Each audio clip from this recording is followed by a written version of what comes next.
Price the lord. Good morning. അനുഗ്രഹീതവും വിലയേറിയതുമായ നല്ല പ്രഭാതവേളയ്ക്കായി കർത്താവിനെ സ്തുതിക്കുന്നു. ഈ പ്രഭാതത്തിലും നമ്മുടെ വാഴ്ത്തപ്പെട്ട കർത്താവാകുന്ന യേശുക്രിസ്തുവിൻ്റെ നിസ്തുല്യമായ നാമത്തെ ഉയർത്തുവാൻ നമുക്ക് ലഭിക്കപ്പെടുന്ന ഈ സന്ദർഭം എത്രയോ മനോഹരമാണ് എന്ന് ഞാൻ കരുതുകയാണ്. ഓരോ ദിവസവും നാം കേൾക്കുന്ന പ്രഭാത ചിന്തകളുടെ ആകത്തുക എന്ന് പറയുന്നത് നമ്മുടെ നാമം ഉയരുന്നതിനേക്കാൾ, നമ്മുടെ പേരും പ്രസക്തിയും മറ്റുള്ളവരിൽ എത്തപ്പെടുന്നതിനേക്കാൾ, ഞാൻ ഉയർത്തപ്പെട്ടാൽ എല്ലാവരെയും എങ്കിലേക്കും ആകർഷിക്കാം എന്ന് വാക്ക് പറഞ്ഞ് നമ്മുടെ ദൈവത്തിൻ്റെ ഓമനപുത്രനായ യേശുക്രിസ്തുവിനെ ഉയർത്തുക എന്നുള്ളതാണ് ഏക ലക്ഷ്യം.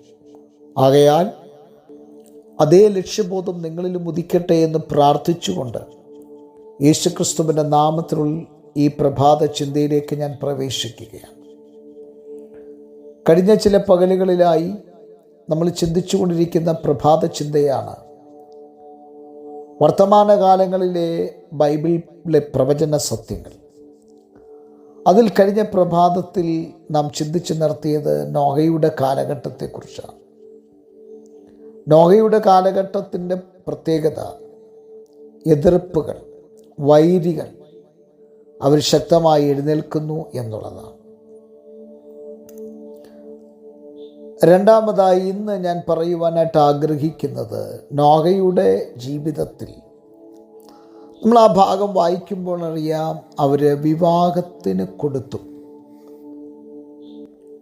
തിന്നും കുടിച്ചും അവരുടെ സ്വന്തം കാര്യങ്ങളിൽ മാത്രം ശ്രദ്ധാലുക്കളായിട്ടുള്ള ഒരു തലമുറയെ നമുക്ക് കാണുവാൻ കഴിയും.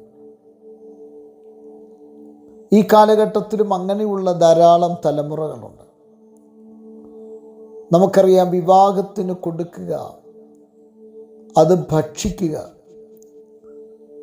അതുപോലെ തന്നെ മറ്റുള്ള കാര്യങ്ങളിൽ ഏർപ്പെടുക, ഇതെല്ലാം നോഹയുടെ കാലഘട്ടത്തിൽ ഉണ്ടായിരുന്നത് പോലെ ഈ കാലഘട്ടത്തിലും നമുക്ക് കാണുവാൻ കഴിയും. എൻ്റെ ചെറിയ പ്രായത്തിൽ ഞാൻ കണ്ടിട്ടുള്ളത്, നമ്മുടെ ഓരോ ജംഗ്ഷനുകളിലും ഉണ്ടായിരുന്ന ഏർമാടക്കടകളാണ്, ചെറിയ ചെറിയ ചായക്കടകളാണ്. അതിന് ചുറ്റും വന്നിരുന്ന് നമ്മുടെ വൃദ്ധരായിട്ടുള്ള, നമ്മുടെ പൂർവികരായിട്ടുള്ളവർ വന്നിരുന്ന് രസങ്ങൾ പറയുകയും ചിരിക്കുകയും തമാശകൾ പരസ്പരം കൈമാറി അവരുടേതായ ഒരു ലോകം സൃഷ്ടിച്ച ഒരു കാലഘട്ടം നമ്മുടെ ഇടയിലുണ്ടായിരുന്നു. എന്നാൽ ഇന്ന് കാലം മാറി. ഇന്ന് നിങ്ങൾ ശ്രദ്ധിച്ച്, എല്ലാ വഴിയോരങ്ങളിലും കച്ചവടക്കാരെ കൊണ്ട് പെരുകിയിട്ടിരിക്കുകയാണ്. ഫാസ്റ്റ് ഫുഡിൻ്റെ ഒരു കാലഘട്ടത്തിലേക്ക് ഞാനും നിങ്ങളും എത്തപ്പെട്ടു. ഒരു കാലത്ത് പഴങ്കഞ്ഞി എന്ന് പറയുന്ന ഒരു സമ്പ്രദായം കഴിക്കുവാനായിട്ട് രാവിലത്തെ ആഹാരത്തിന് നാം കണ്ടിരുന്നു. എന്നാൽ ഇന്ന് അതെല്ലാം മാറി. പഴയ ഒരു കാലഘട്ടമല്ല ഈ കാലഘട്ടം. മറ്റുള്ള മാധ്യമങ്ങൾ അവർ പ്രചാരം നേടി.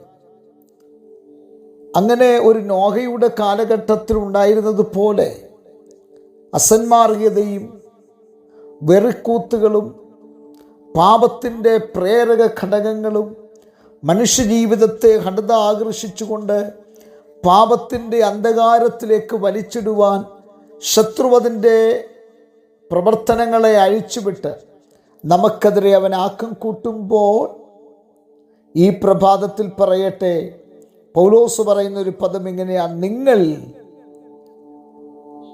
ശത്രുവിൻ്റെ തന്ത്രങ്ങളെ അറിയണം. അവൻ മെനഞ്ഞുണ്ടാക്കുന്ന കൂട്ടുകെട്ടുകളെക്കുറിച്ച് നാം മനസ്സിലാക്കണം. നമ്മളെക്കുറിച്ച് പറയുവാൻ പോകുന്ന അപവാദങ്ങൾ, അപഹാസ്യങ്ങൾ, നിന്ദകൾ, പരിഹാസങ്ങൾ എന്നിവയുടെ എല്ലാം ഒരു അടിസ്ഥാന ഘടകമായി മാറിയിരിക്കുമ്പോൾ, നോഹയുടെ കാലഘട്ടം എന്ന പോലെ മാറിയിരിക്കുമ്പോൾ, പ്രിയരെ, ഇങ്ങനെയുള്ളതെല്ലാം കാണുമ്പോൾ നമ്മളെന്താണ് മനസ്സിൽ വിചാരിക്കേണ്ടത്? ഉത്തമഗീതത്തിൽ ജ്ഞാനികളിൽ ജ്ഞാനിയായ ശലോമോൻ പറഞ്ഞതുപോലെ, ശീതകാലം കഴിഞ്ഞു, മഴയും മഞ്ഞും മാറിപ്പോയി, വസന്തകാലം സുദിനമാഗമനമായി. അതുമാത്രമല്ല, കുറുംപ്രാവിൻ്റെ ശബ്ദം വാനിൽ കേൾക്കുന്നു എന്നാണ്.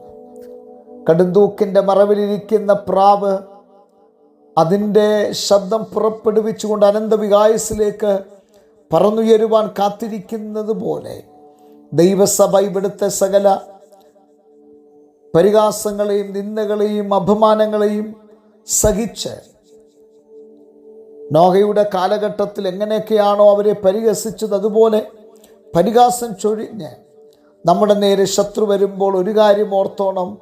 വർത്തമാന കാലഘട്ടങ്ങളിൽ ബൈബിളിൽ പറഞ്ഞിരിക്കുന്ന പ്രവചനങ്ങൾക്ക് വള്ളി പുള്ളി വിടാതെ നിയമങ്ങൾ മാറ്റിമറിക്കുവാൻ കഴിയുമെങ്കിലും അതൊന്നും ചെയ്യിക്കാതെ ദൈവത്തിൻ്റെ പ്രവൃത്തിക്കായി ദൈവം ഒരുക്കിക്കൊണ്ടിരിക്കുമ്പോൾ ഈ പ്രഭാതത്തിൽ പറഞ്ഞു നിർത്തട്ടെ, നോഹയുടെ കാലഘട്ടം പോലെയുള്ളൊരു കാലഘട്ടത്തിൽ ഞാനും നിങ്ങളും എത്തപ്പെട്ടിരിക്കുകയാണ്.